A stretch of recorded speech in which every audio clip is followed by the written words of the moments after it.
Meus irmãos, boa noite, Neusélia. Boa noite a todos, boa noite, Rita. Mais uma vez estamos aqui para o nosso estudo do Evangelho, a nossa leitura inicial do livro Calma, do capítulo Sofrendo Reprovações.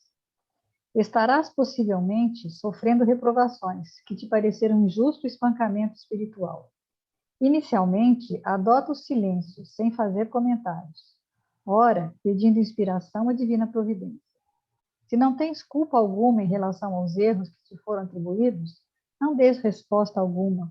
Continua nas tarefas que a vida te confiou, desculpando quaisquer ofensas. Se as críticas sofridas guardam algum fundamento, procura analisar o próprio comportamento em referência ao assunto. Agradece em pensamento aos teus censores, procurando retificar os pontos nos quais te observes em desacerto.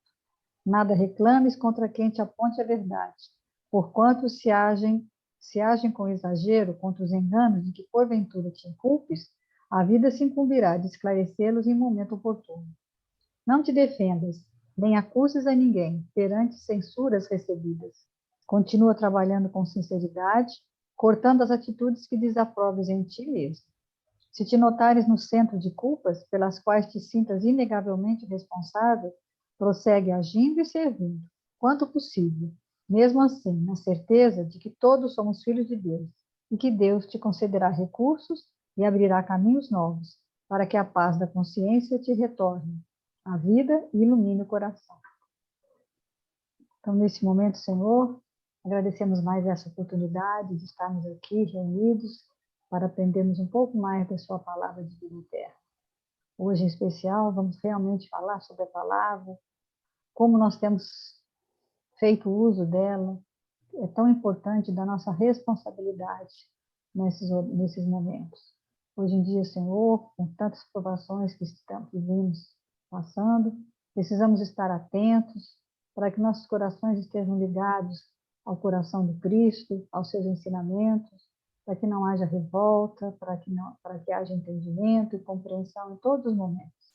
Que Jesus, esse nosso amigo, nosso melhor irmão, possa nos envolver, possa nos incluir, para que possamos fazer um bom trabalho, um estudo, que os nossos irmãos que possam estar necessitando de amparo possam ser atendidos neste momento. Que Jesus possa nos envolver hoje e sempre. Graças a Deus.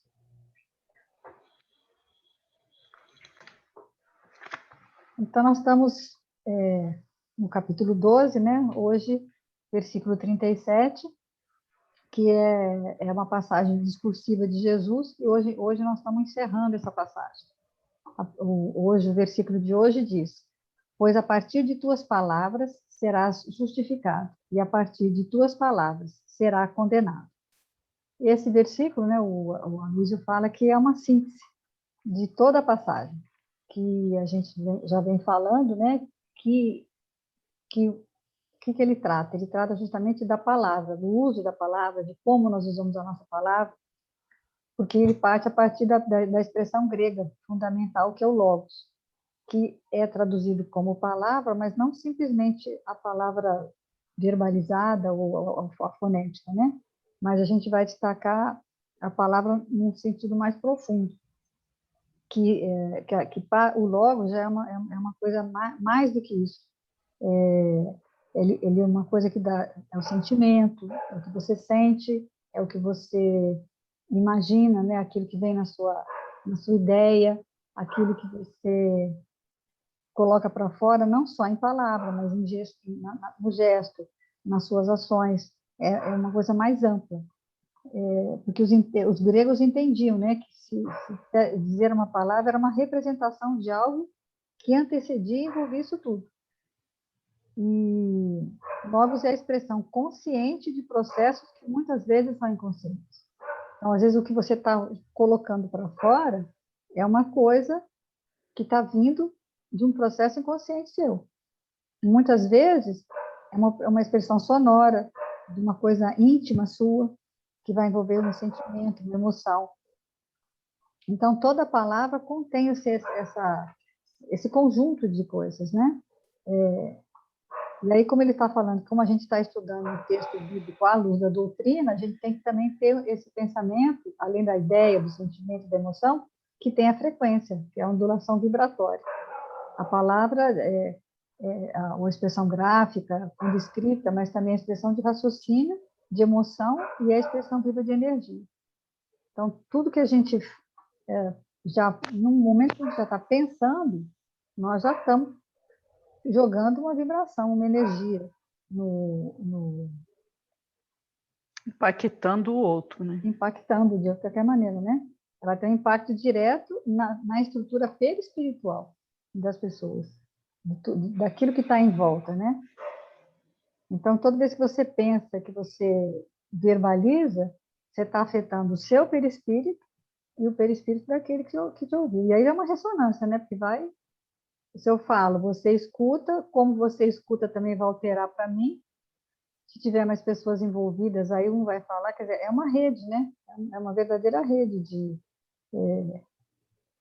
de emoções, de sentimentos que vai alterar o perispírito, né? Isso que é o logos, né? Aí ele vai falar do Hipócrates, né? Que ele fala que Hipócrates falava que a cura tinha uma dinâmica, que primeiro você usava a palavra, depois é que você ia usar a droga, né, o remédio, e por fim o bisturi. Então, eu lembrei que existem tratamentos com música, né, a musicoterapia.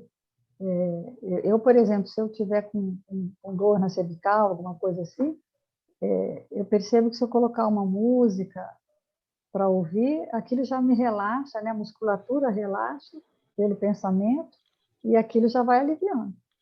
A dor é aliviada pela música, né? Nessas UTIs de Covid, né? Eles têm falado muito isso, que eles estão usando música, coisa para as pessoas terem um pouquinho de alívio, né? Então, ele fala, todo processo terapêutico eficaz e genuíno deve seguir essa sequência. Primeiro você tenta conversar, falar, para que a pessoa se sinta mais aliviada naquele processo. Depois dá o remédio, por fim, é lógico que em algum momento vai precisar de ter alguma intervenção cirúrgica, um desgaste físico natural, mas a palavra realmente Não por autoflagelação, né? Que eles chamam muita atenção. O desgaste natural todos nós vamos ter que ter, né? Mas a autoflagelação que vem da nossa invigilância, fácil desconhecimento de todas essas questões, é muito sério, né? Então é onde que a gente tem que trabalhar muito isso em nós. Porque até, às vezes, isso acontece muito, né? Aquele exemplo que ele dá do médico, né? Tem hora que você vai no médico, dependendo de como o médico te atende, você já dá uma melhorada, né? Eu gostei quando ele fala que a voz é a voz do travesseiro, né? Quando você fala com... Aí eu achei bonito isso, lembrei. Eu também me lembrei que a minha mãe, ela tinha eu não me lembro qual médico, porque isso ainda foi em São Paulo, acho. Ela tinha um problema que ela acordava, assim, sufocada, sabe? Acordava assim, sem ar. E aí, aconteceu várias vezes. Aí o médico só falou com ela assim, é que a senhora entra em parafuso. A senhora não tem nada. Fez exame, não deu nada, aquela coisa toda. Era uma coisa de ansiedade, né? É que a senhora entra em parafuso. Quando a senhora acordar, a senhora desenrosca o parafuso. Quer dizer, foi só uma coisa simples que ele falou, mas foi uma coisa meio que imperativa, uma ordem, né? A senhora para e desce, né? Tá para cima, só volta com o parafuso para baixo. E aí ela não teve mais nada. Aí ela disse que teve mais uma vez ou duas, aí que ela acordava e falava assim, parafuso, sabe? Ela imaginava que ela tinha feito isso e que aí agora ela estava descendo. Aí, quer dizer, uma imagem assim simples, né, que ele usou, mas que curou ela. Curou de forma assim, né, só com a palavra, que eu lembrei. Não usou nenhum remédio, não usou bisturi, não precisou fazer nada, né? Então, essa palavra tem esse poder de cura, né? Mas, infelizmente, ela é uma exceção, né? Que ele fala que na nossa rotina a gente usa, normalmente a gente usa uma coisa mais rasteira. E a semana aconteceu uma coisa engraçada comigo, que a gente começa a falar, por causa do estudo, a gente fica se policiando, né? Para não falar palavras desagradáveis. E aí, mas parece que é uma coisa, né? A hora se tem uma coisa que te faz, assim, pensar, ou pelo menos falar alguma coisa, foi da impressora, né? Eu fui imprimir o trabalho do estudo, a impressora deu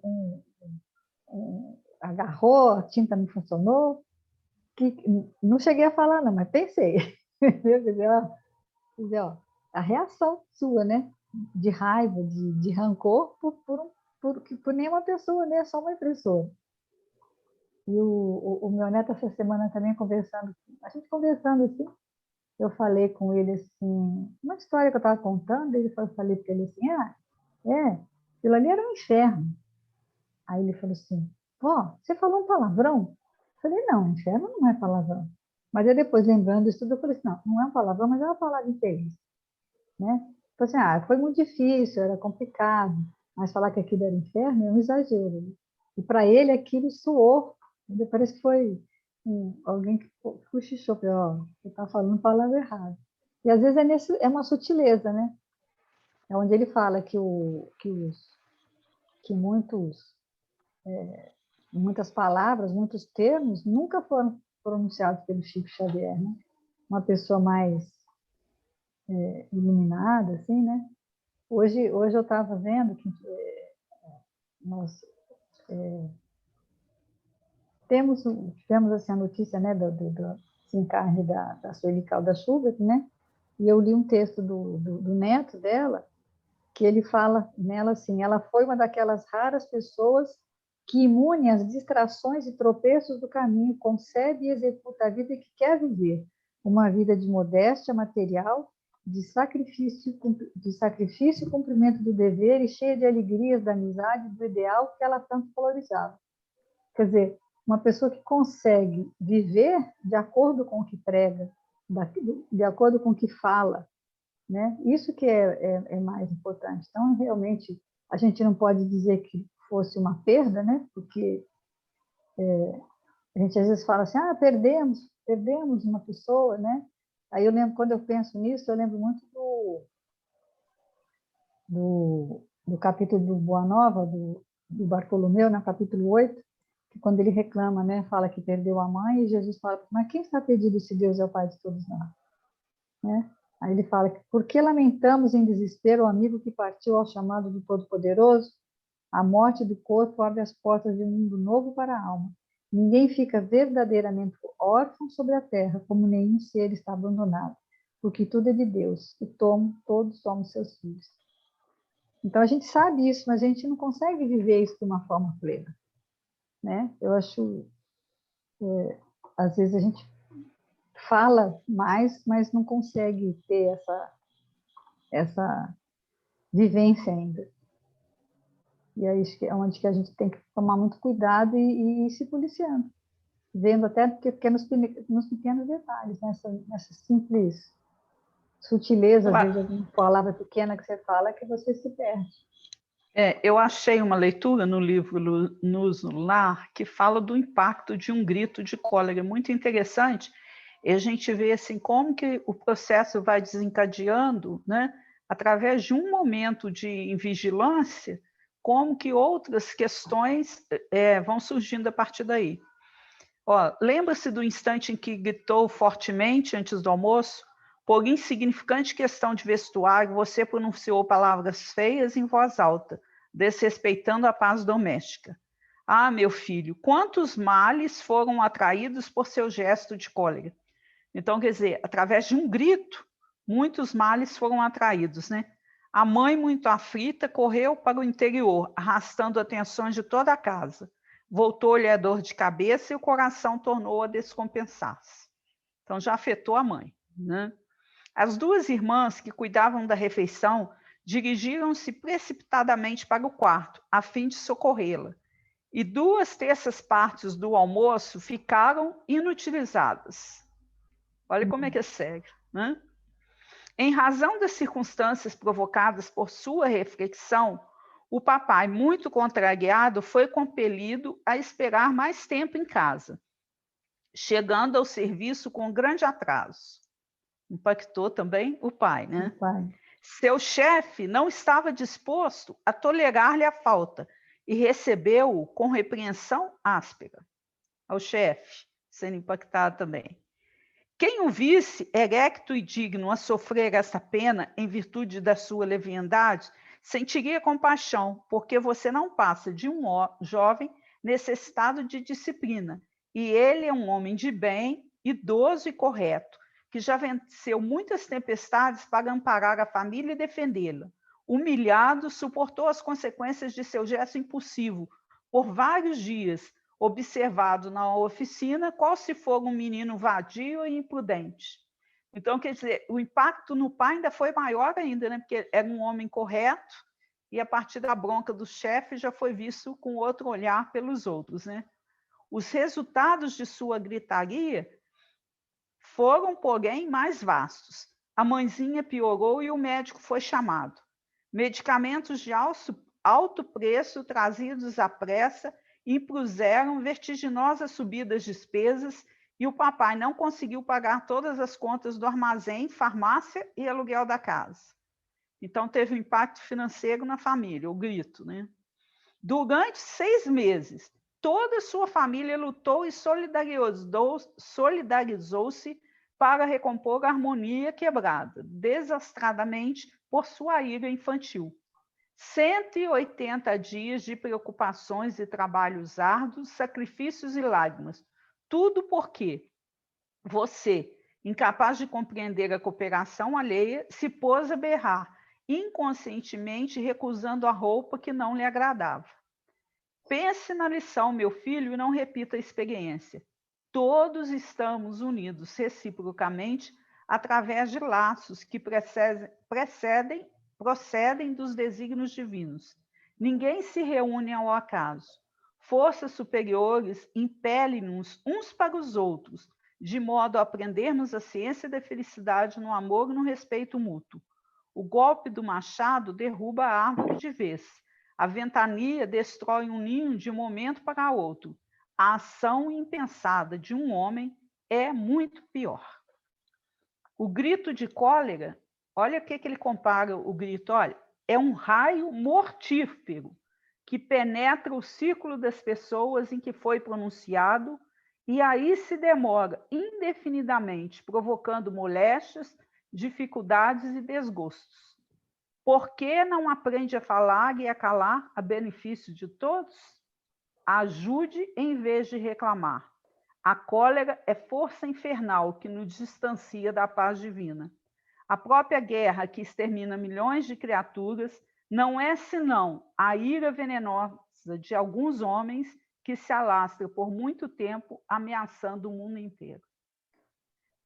É uma página do Ney Lúcio, né? Muito oportuna, né? Dentro daquilo que a gente estuda hoje, porque você vê assim, foi um grito apenas.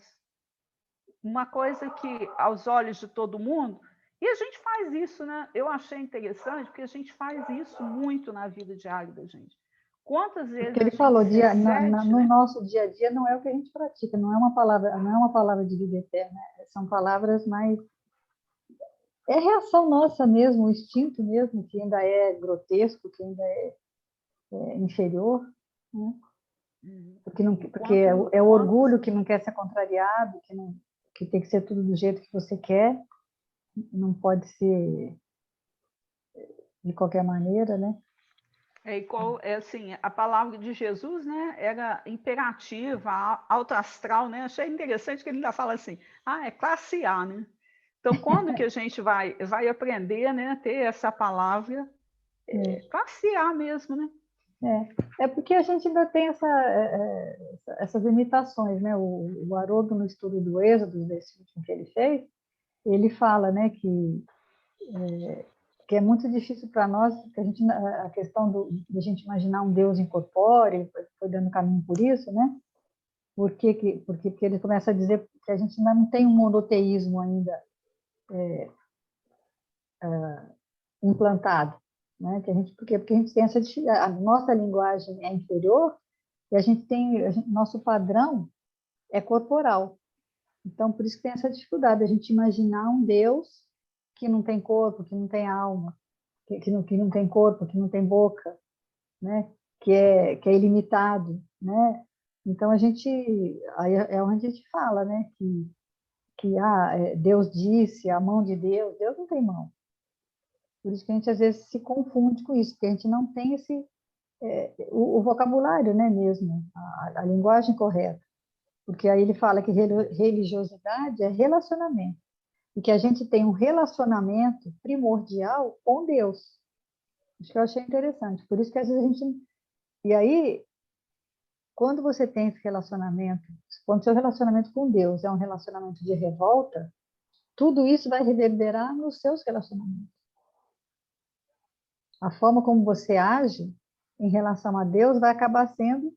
Né? Então, se você é uma pessoa resistente, impermeável, isso vai estender para o relacionamento com as pessoas que você tem. Né? Então, por isso que amar a Deus sobre todas as coisas é o primeiro mandamento.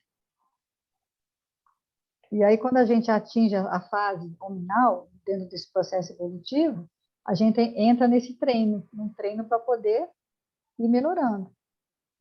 Aí ele cita naquele livro de Evolução em Dois Mundos, o que é no plano espiritual, o homem desencarnado vai lidar mais diretamente com o fluido vivo, que é um fluido multiforme, estuante e inestancável. O que é o nosso pensamento. Só quando a gente atinge o nível, né, da humanidade é que a gente vai ter o pensamento contínuo. E que a gente pega o que a gente faz? Qual que é o nosso pensamento que vai virar essa nossa palavra? O fluido cósmico universal transformado. Nós pegamos, né, nós inspiramos o fluido cósmico universal e expiramos o nosso fluido através do pensamento. Mas com o quê? Com a nossa cor, com aquilo que a gente pensa. É a nossa maneira de reagir. Por isso que a nossa palavra, às vezes, não é uma palavra de vida eterna, porque é a palavra do nosso colorido, né? Então, aí lá no livro Evolução dos Mundos, ele fala em processo vitalista semelhante à respiração, pelo qual a criatura assimila a força emanante do Criador e esparce em todo o cosmos. Então, o fluido cósmico jorra do Criador e se espalha pelo infinito. Nós inspiramos o fluido cósmico, absorvemos e expiramos o fluido vivo, modificando, transubstanciando o fluido cósmico. Esse fluido agora é seu e é a sua responsabilidade da criatura para influenciar na criação a partir de si mesmo. Esse fluido é o seu próprio pensamento contínuo, gerando potenciais energéticos com o que não havia sonhado. Por isso que pensamento é matéria, né? Porque é um subproduto da matéria cósmica. Então, a gente tem formas de pensamento, e a partir delas, né, desse fluido cósmico universal que a gente pegou, modificou, é assim que a gente se expressa. E aí, quando você tem a ação, a sua ação ainda pode ser planejada, mas a reação, que ele vai falar mais adiante, né, já é uma coisa que você já não planejou. Você não teve tempo, por isso que às vezes acontece, você falar alguma coisa ou fazer algo que você vai se arrepender, que você, né, não gostaria de ter feito, né? É onde eu achei bonito o que o Beto Schubert, que é neto da Sueli, colocou, que ela conseguiu viver a vida que ela quer, e que você quer ser tudo isso, quem não quer ser? Uma pessoa paciente, tranquila, mas nem todo mundo dá conta, né? Porque não está em comunhão com Deus ainda. Nós ainda estamos num processo de aprendizado, de fidelidade a Deus, que ainda é algo forçado, ainda é algo que a gente ainda tem dificuldades. E quando, né, só quando você vai ser lá um espírito superior, dentro da escala evolutiva que aparece lá no livro dos espíritos, é que você vai ter realmente essa condição. Mas o Haroldo fala que Deus já está em comunhão conosco, já 80% já está pronto, falta só os 20% nosso. Mas nós estamos bem longe disso ainda, né? Como estamos? No livro também Ajuda-te, o céu te ajudará, e Carlos Bacelli, através do irmão do José, ele fala assim, ó, que se a gente pretende vencer em qualquer empreendimento de ordem espiritual, começa não te concedendo tempo para conversas inúteis. Então, a primeira coisa que a gente tem que pensar quando a gente está né, querendo avançar, é não perder tempo com conversas inúteis. Cordialmente, nessa continuidade aqui, eu achei muito interessante também. Cordialmente, desembaraça-te de quem te reclame os ouvidos com assuntos urdidos da maledicência. Então, começou a surgir um assunto meio atravessado, a gente tem que ter a responsabilidade, né? De E parar ali, né? dispensa, De ser o último ouvido a ouvir. dispensa com habilidade aquele que te venha com confidências envolvendo o teu nome na trama com que as trevas intentem prejudicar a tua capacidade de ação. Então, assim, tudo que é confidência demais, né, a gente tem que evitar. E essa coisa da conversa inútil, porque é aquilo que você falou, se a gente se sintoniza com Deus, né, se estamos nele, então vamos escolher as palavras que podem edificar. Então, quando a gente começar a deslizar, imediatamente a gente tem que ter essa vigilância, né? E mudar de conduta. Começar a... Ele dá até o exemplo também, né? Quando fala da questão da logo, né? Que é no livro hoje, a questão das imagens, né? Que aí ele fala assim, ó... Notamos um rapaz bem posto, passando a porta de braços com uma menina simpática em certos horários, repetido em horas certas. E, com frequência, imaginamos-nos unidos à procura de recanto indicado ao prazer dos sentidos. Né? É a interpretação errada quando a gente vê... Você cria imagens negativas a respeito do outro. Né? E aí, quando você vê que... Né? Ele fala que isso ocorre muito com a gente, da gente criar imagens a partir do temperamento do outro, que é uma questão inútil também, né? Aí, ó, chegando, porém, à verdade, informamos-nos de que são eles, uma jovem abnegada, conduzindo o irmão quase cego pelo tratamento. Isso no mundo é o que geralmente ocorre, né? Aí, eu gostei também, ele não falou isso não, mas na leitura tem, quando fala assim, olha, verificar. Aqui, ó. Habitualmente vemos um companheiro despendendo fortunas em determinados empreendimentos e às vezes julgamos-lo muito rico e sovina em se tratando de beneficência. A gente julga, né? Aquele que está lá trabalhando, acha que ele é sovina, né?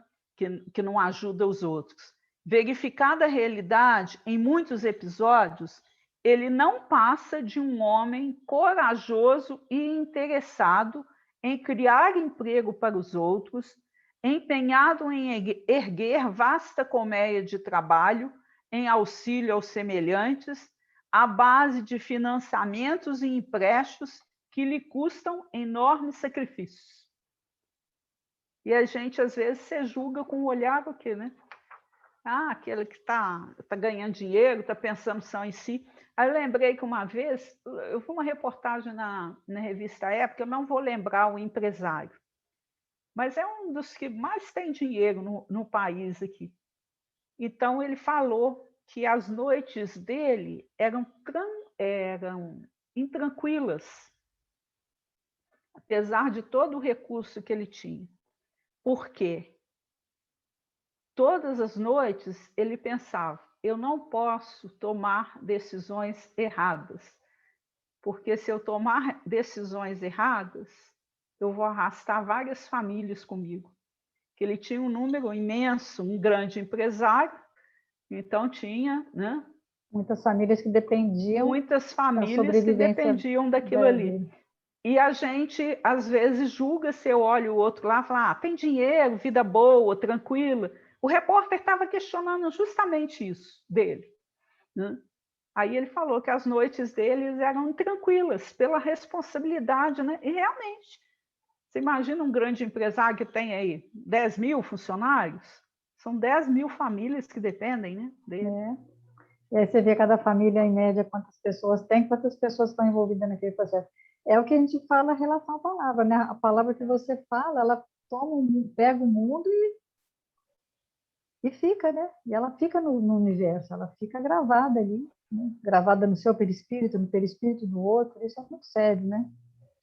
E aí eu até pensei, Rita, quando eu li isso aqui, eu pensei assim, em termos de palavra, né? Porque às vezes o funcionário está o tempo todo o quê? Reclamando do patrão, reclamando das condições, né? Então, esse momento de pandemia que a gente vive, eu acho que a gente tem que parar para pensar assim, quem tem um emprego, quem ainda está conseguindo ter um emprego, né, que não sofreu um impacto financeiro, olha para trás, quantas pessoas, né, estão numa situação difícil, né? Porque grandes empresas, o impacto financeiro foi grande em todo mundo, né? Talvez se a gente aprender nesse momento a usar a palavra com mais resignação, com mais coragem, bom ânimo, talvez a gente ajude bem a melhorar a situação do país, né? Do planeta, né? Do planeta, com certeza. Antes ele falou do Fonte Viva, né? O capítulo 108, um pouco de fermento, que Paulo usa uma frase que já é recorrente, né? Que Jesus já falava, né? Não sabeis que um pouco de fermento leveda a massa toda? Aí ele diz, ninguém vive só. Nossa alma é sempre o núcleo de influências para os demais. Nossos atos possuem linguagem positiva e nossas palavras atuam à distância. Achamo-nos magneticamente associados uns aos outros. Ações e reações caracterizam-nos a marcha. É preciso saber, portanto, que espécie de forças projetamos naqueles que nos cercam. Nossa conduta é um livro aberto. Quantos de nossos gestos insignificantes alcançam o próximo, gerando inesperadas resoluções? Quantas frases aparentemente inexpressivas, arrojadas de nossa boca, estabelecem grandes acontecimentos? Cada dia emitimos sugestões para o bem ou para o mal. E aí, mais adiante, diz: um pouco de fermento leveda a massa toda. Não dispomos de recursos para analisar a extensão de nossa influência, mas podemos examinar-lhe a qualidade essencial. Desdobra-se-nos o destino em correntes de fluxo e refluxo. As forças que hoje se exteriorizam da nossa atividade voltarão ao centro da nossa atividade amanhã. É a lei de retorno, né? Que tudo que você faz vai voltar para você mesmo, né? Então, ninguém... Ele ainda deu o exemplo, né, desse impacto que pode ser, porque, de repente, né, acham-se magneticamente associados uns aos outros. Aí ele falou, eu estou aqui, com o miudinho aqui agora, eu estou impactando alguém lá na Espanha. E o quanto... Aí é um impacto bom, porque esse momento que a gente paga aqui para estudar, a gente está impactando a nós mesmos, né, e aqueles que nos ouvem. E até mesmo espiritualmente falando, eu estou aqui na minha casa agora, eu tenho alguns espíritos que estão partilhando comigo aqui, como você tem também aí na sua. Então, o quanto que, quando a gente está usando o tempo para tentar entender melhor, né, o Evangelho, estabelecendo o Evangelho como roteiro para a nossa vida, né, tentando fazer isso que a Sueli conseguiu fazer tão bem, né? Então, o quanto que isso é importante, né, gente? Porque do mesmo modo que agora a gente está perdendo, tá ganhando esse tempo para produzir o bem, do mesmo modo, com um momento impensado nosso, a gente vai o quê? Contaminar. E aí, qual é o meu tipo de pensamento? O que eu tenho dito e o que eu tenho que parar de dizer? São perguntas que a gente tem que ir Onde ele deu falando, né? aquele exemplo, né? Aquele assunto rendeu. Lembra aquele assunto? Rendeu. Rendeu. Rendeu por quê? Aumentou, né? Onde ele fala do fermento, né? O assunto... Até quando a pessoa, né, determinada pessoa não está numa reunião, a reunião foi tranquila. Por quê? Porque o fulano não estava. Agora, se foi, né? Se você é responsável para desarmonizar o ambiente, né? Você está com... Ele usa uma expressão, e essa leitura também fala, né? É o verbo radioativo. É muito sério, né? Aí ele falou que, imagina o impacto de Jesus, né? Na psicosfera do planeta, o discurso de Jesus, né? Como é que impacta a natureza, né? Toda vez que Jesus falava, ele fazia que fazia um discurso, a emanação saudável, positiva e agradável afetava toda a população da Terra em todos os continentes. Impactava todo o planeta. Porque a gente tem, assim, uma faixa de vibração, né? Diz que é do Chico Xavier, eu não sei dizer ao certo, eu ia procurar, mas acabei esquecendo. Aura, 20 A aura, né? centímetros. A nossa é pequenininha, né? 2 milímetros. 2 milímetros. Não sei se é 2 milímetros, não, estou chutando. Pequenininha, tá? mas acho que é do Chico, acho que por isso que ele captava, né? Coisas. Que a pessoa ia falar com ele, pensava alguma coisa e ele depois tem histórias dele, né? Que o cara fala que estava um cara de sapo, alguma coisa assim, aí ele repete, né? Fala, não, eu tô aqui um sapo bem assim, né? Então, a gente tem que entender que esse processo de conexão, de a gente estar sempre conectado com esse tipo de coisa, né? O que a gente está conectado, o que a gente está levando adiante, o que a gente tem que refrear, o que tem que falar, o que tem que calar. Isso que a gente tem mais dificuldade, né? Aí ele fala, né, que Jesus usava a palavra raca, né? Quando alguém fala sobre o outro, é louco, né? Depois que ele falava, ele cuspia no chão. Tamanho ódio, né, que tinha ali. Então, a gente tem que escolher mesmo, né, o vocabulário para não... Porque geralmente se arrepende, né? O arrependimento depois é triste. Eliminar dos nossos vocabulários algumas palavras.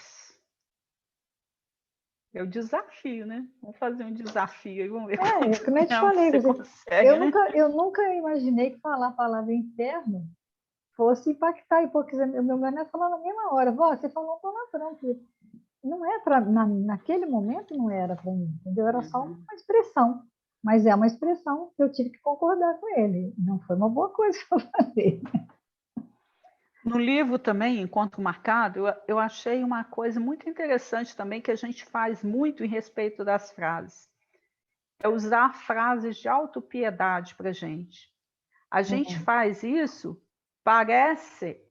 parecendo, né, que a gente está testemunhando modéstia, atraindo simpatia e admiração em nosso favor. Mas, na essência, é tudo errado. Porque a gente faz isso para se vitimizar, que o outro tenha pena de nós. Mas essas frases, né? Ele fala que é o Emmanuel, né? Quando isso aconteça, fujamos de perder tempo articulando frases de autopiedade. Sentar-se à beira da estrada para lamentar o mal sem remédio é tão perigoso quanto cair e refocilar-se indefinidamente no chão. Então, até com a gente mesmo, né? Quando a gente estiver usando essas frases, né? E é um processo que a gente faz muito, né? Por exemplo, quando alguém vem falar com você, eu estou com uma dor de cabeça. Aí você vai falar, mas eu tive uma dor de cabeça também, porque na realidade você quer tirar a atenção do outro e trazer atenção para você nesse sentimento de autopiedade, né? Aí você usa muito frases de autopiedade. E essa frase aqui do Emmanuel, é sentar-se à beira da estrada para lamentar o mal sem remédio. É tão perigoso quanto cair e refocilar-se indefinidamente no chão. Está rolando, né? Olha a nossa responsabilidade. O quanto que a gente precisa ter vigilância, né, sobre isso. E uma coisa que ele falou também, que eu achei interessante, é como é que você produz um conteúdo na internet que não seja datado, né? Porque você fala, nós estamos, como ele está fazendo estudo, nós também, isso vai ficar na internet, alguém um dia vai ouvir, pode ser hoje, amanhã, e aí ele falou, achei interessante ele falar, a pessoa que está assistindo, ela está em busca de alguma resposta, ela vai assistir por algum motivo, ela tem uma motivação, e a motivação para ela é algo atual, algo que ela está passando hoje. Então, ele fala que a gente não deve falar, a dica mais importante é que você não dê nome, que você não... se você vai falar, você pode falar da corrupção, você pode falar da violência, mas que você não deve falar do corrupto ou do violento. Dar um nome para as pessoas, né? Porque senão você cria, você fica, aí tudo fica aquele chama datado, né? Você pode falar uma questão polêmica, ele diz, né? Você pode falar do armamento, mas sem falar, fulano de tal é favorável ao uso de armas. Não, você tem que falar, né, que da violência, do repúdio à violência pelo uso da arma, né? Aí você menciona um versículo bíblico, fala, por exemplo, daquele, né, que Jesus manda o Pedro embainhar a faca, né, a espada, para oferecer outra face, que aí você fala do assunto, defende o não armamento, mas não precisa necessariamente falar o nome das pessoas. Primeiro porque vai se perder no tempo isso. De repente a pessoa que está falando nem pode ter mudado de ideia, pode ser outra pessoa, pode estar atacando ela indevidamente, né? Então a gente tem que pensar, eu achei interessante isso, né? Que aí ele fala que isso fica eternizado.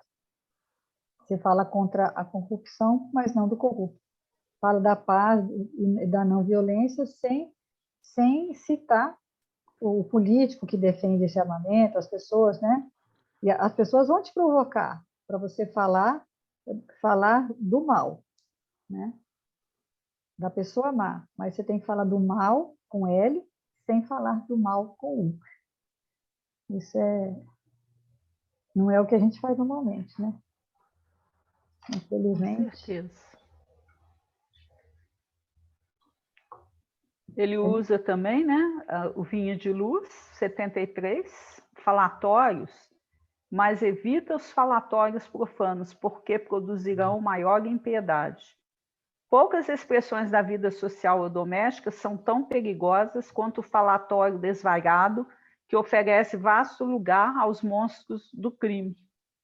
Não nos esquecemos, porém, do falatório maligno, que sempre forma em derredor imensa família de elementos enfermiços ou alvitantes, a feição de vermes letais que proliferam no silêncio e operam nas sombras. Raros meditam nisso. Deus criou a palavra, o homem engendrou o falatório. A palavra digna infunde consolação e vida. A murmuração perniciosa propicia a morte. Cada frase do discípulo do Evangelho deve ter lugar digno e adequado. Falatório é desperdício.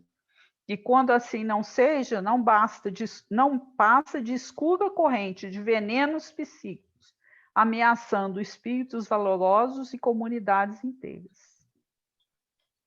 Isso é interessante, né? Porque Deus criou a palavra, o falatório está por nossa conta, né? Aí ele ainda fala assim, que a gente fala, né? É a conversa afiada. É afiada mesmo, né? Cortante. Não é conversa fiada, não, é afiada. Que afiada, corta. né?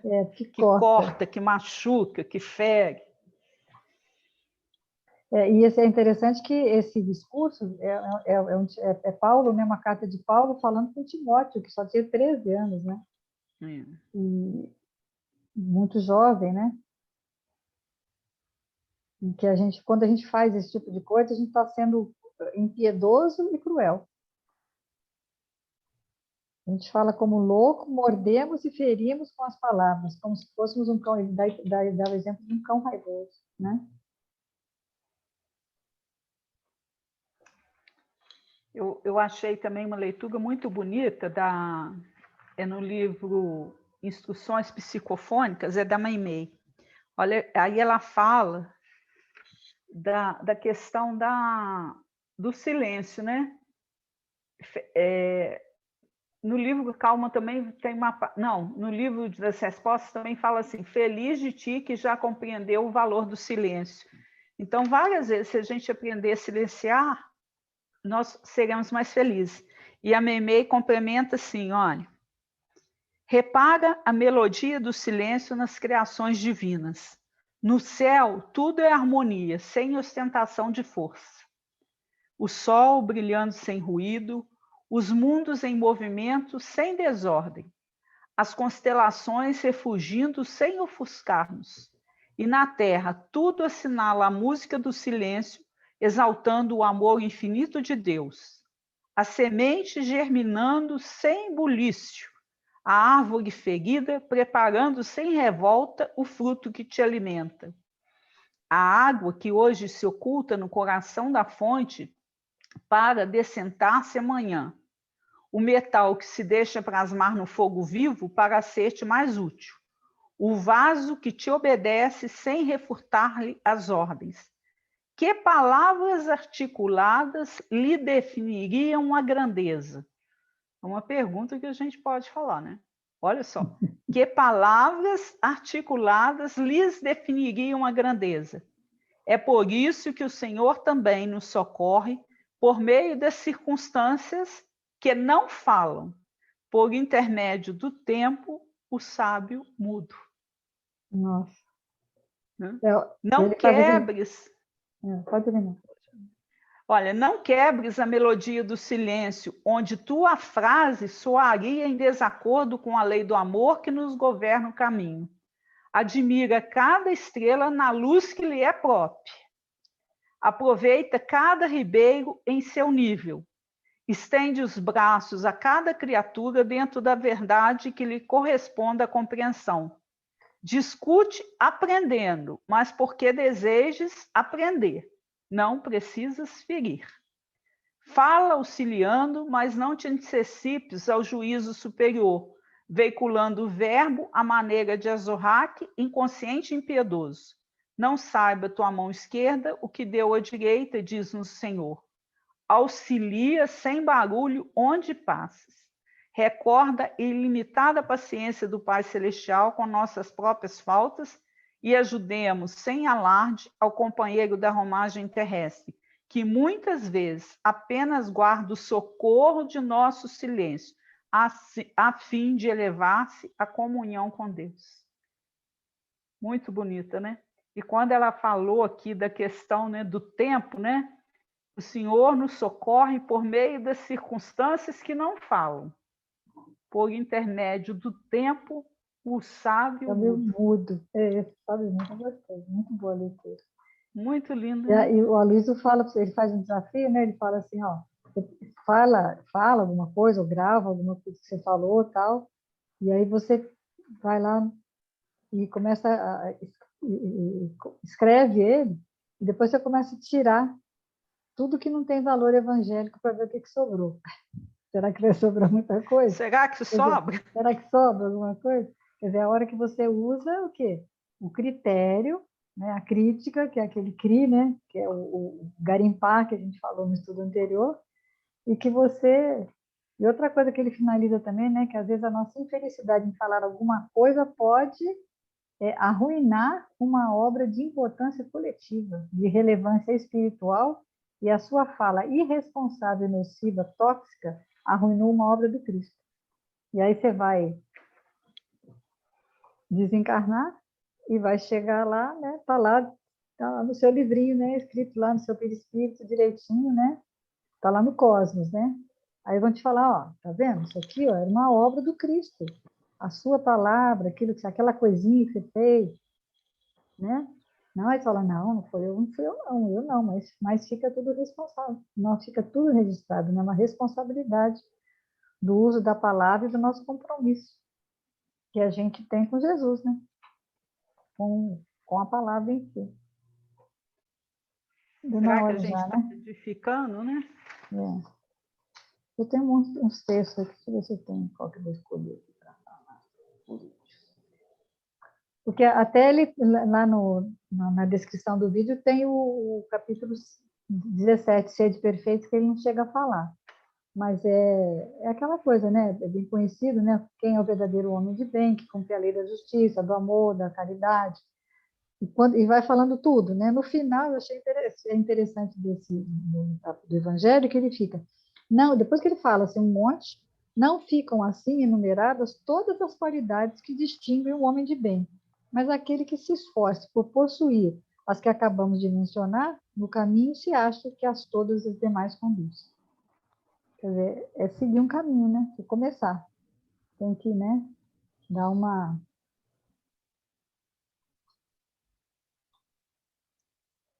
No livro Rumo Certo também, capítulo 50, na senda diária, eu achei interessante também que ele chama a atenção da gente, né?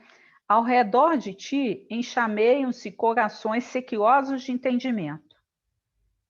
É a realidade que a gente vive, né? Nossos corações são sequiosos de entendimento mesmo. E colaboração, entendimento e colaboração, a esperarem quase que unicamente pelo toque mágico de uma boa palavra, a fim de se inflamarem nos dons do serviço. É a nossa responsabilidade também, né? Se a gente usa uma boa palavra, a gente está convidando o outro, né? Cooperando com o outro para que ele adentre também nesse intercâmbio, né? De fazer o melhor, de tentar fazer o melhor. Então, às vezes, ele só está esperando a nossa boa palavra, que tem que ser construída, né? Tem que construir. Na medida que a gente deixa escapar isso, aí fica, o negócio fica feio, né? É porque aqui, ó, livro Palavra de Vida Eterna, capítulo 76, socorramos. Com a medida com que tiverdes medido, vos hão de medir. De certo observarás em toda parte desacordos, desentendimentos e desajustes. Junto do próprio coração, surpreenderás os que parecem residir em regiões morais diferentes. Como ajudar os que nos parecem mergulhados no erro? Censurar é fazer mais distância. Desprezá-los será perdê-los. É imprescindível saibamos socorrê-los através do bem efetivo e incessante. Para começar, sintamo-nos na posição deles, a comungar-lhes a luta. Se aparece oportunidade, algo façamos para testemunhar-lhes apreço. No pensamento, guardemo-los todos em vibrações de entendimento e carinho. Na palavra, envolvamo-los na bênção do verbo nobre. Na atitude, amparemo-los quanto seja possível. Em todo e qualquer processo de ação, fortalecê-los para o bem é o nosso dever maior. À frente, pois, daqueles que se afiguram desnorteados, estende o coração e as mãos para auxiliar, porque todos estamos no caminho da evolução. E segundo a assertiva do nosso Divino Mestre, com a medida com que tivermos medido, nos hão de medir a nós. Né? É a questão que ele fala no momento, né, do julgamento, que a gente julgar já é complicado, né? E você ainda julga e exterioriza, sabe lá o quê? Então, é bem mais difícil, né? Tá na hora? Acho que sim, né? Eu não marquei o horário que a gente começou, não, mas... Não, marcamos, não começamos certinho. Tá faltando 2 minutinhos. Tem mais alguma coisa aí? Tá bom. Eu vou fazer... sabe o que eu pensei aqui para finalizar? O livro Boa Nova é meu livro de cabeceira, o meu, inclusive, está todo despencado, tanto que eu gosto do Boa Nova. Aí eu lembrei da última lição do Boa Nova, que fala de Maria. E eu me emociono todas as vezes que eu escuto a Ave Maria. Chorar, né? Eu me emociono muito com essa questão. Aí eu lembrei, eu falei assim, vou ler lá no finalzinho, né? Porque Maria, ela fez a passagem, né? E vieram aquela corte de anjos, né? Buscá-la. Mas ela, imediatamente, naquele coração de mãe, teve vontade de rever os sítios, os cristãos e tudo. E nela pensar, ela foi imediatamente levada, né, para essa região. Para as catacumbas, né? Para as catacumbas, os cristãos que estavam lá, né, para serem, né, sacrificados, né? Desejou abraçar os que ficariam no Vale das Sombras, à espera das claridades definitivas dos reinos do céu.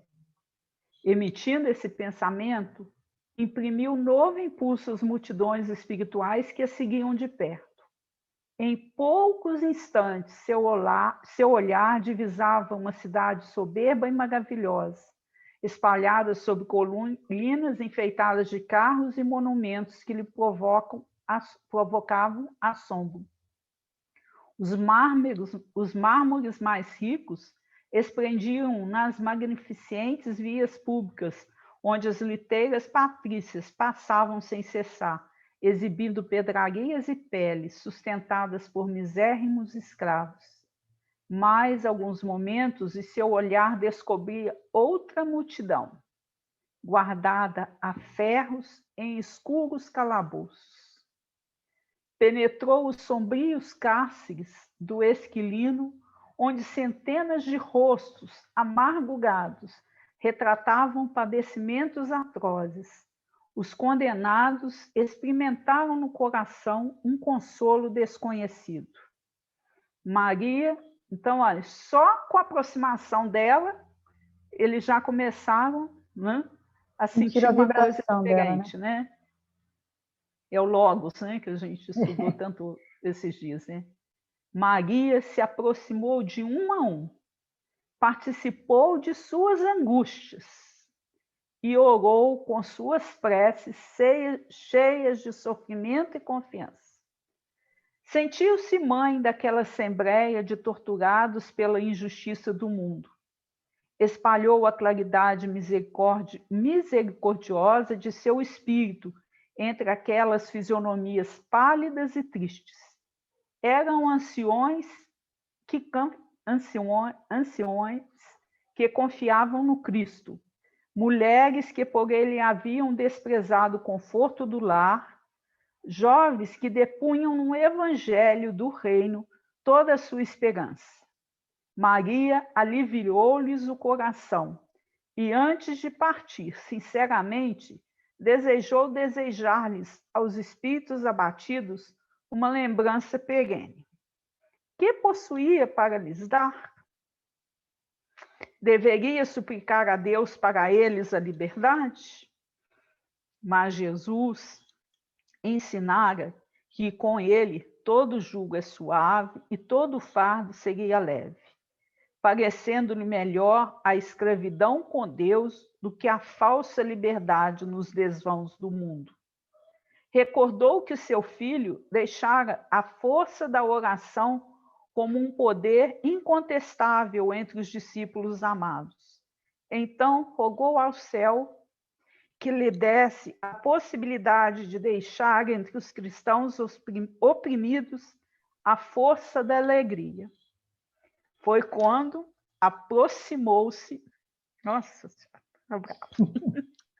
Ai, Zelinho, calma. Calma, Aproximou-se de uma jovem encarcerada de rosto descarnado e macilento, lhe disse ao ouvido. Olha, lhe disse, a força da palavra, do Logos, lhe disse, né? É. Canta, minha filha, canta. Tenhamos bom ânimo, convertamos as nossas dores da terra em alegrias para o céu. A triste prisioneira nunca saberia compreender o porquê da emotividade que lhe fez vibrar subitamente o coração. De olhos estáticos, contemplando o firmamente luminoso através das grades poderosas, ignorando a razão de sua alegria, cantou um hino de profundo e enternecido amor a Jesus, em que traduzia sua gratidão pelas dores que lhe eram enviadas, transformando todas as suas amarguras em consoladoras rimas de júbilo e esperança. Daí a instante, seu canto melodioso era acompanhado pelas centenas de vozes dos que choravam no cárcere, aguardando o glorioso testemunho. Então é muito lindo, né? Aí eu lembrei daquele hino nosso, né, que a gente cantava lá no centro, da Alegria Cristã, né? E eu não vou cantar, mas a gente encerra com ele, né? Lembrando, né? Somos companheiros, amigos, irmãos, que vivem alegres, pensando no bem. A nossa alegria é de bons cristãos, não ofende a Jesus, nem fere a ninguém. A nossa alegria é o bem do Evangelho, vibra e contagia da criança ao velho. É assim que nós nos despedimos nessa noite, na certeza de que Maria estará cantando, dizendo aos nossos ouvidos, né? Que tenhamos bom ânimo nesses tempos tão difíceis em que vamos, né, ter necessidade de sermos os testemunhos. Mas nós não vamos nos esquecer que o Evangelho é nosso roteiro de segurança e de harmonia. Fiquemos em paz e que Jesus continue envolvendo a toda a humanidade. Graças a Deus. Graças a Deus. Até semana que vem, se Deus quiser, vamos começar uma passagem nova, né? Dentro do mesmo capítulo, mas uma passagem nova. Até mais. Boa noite para todos. Boa noite para todos. Fiquem com Deus. com Maria. Muito bem. Obrigada.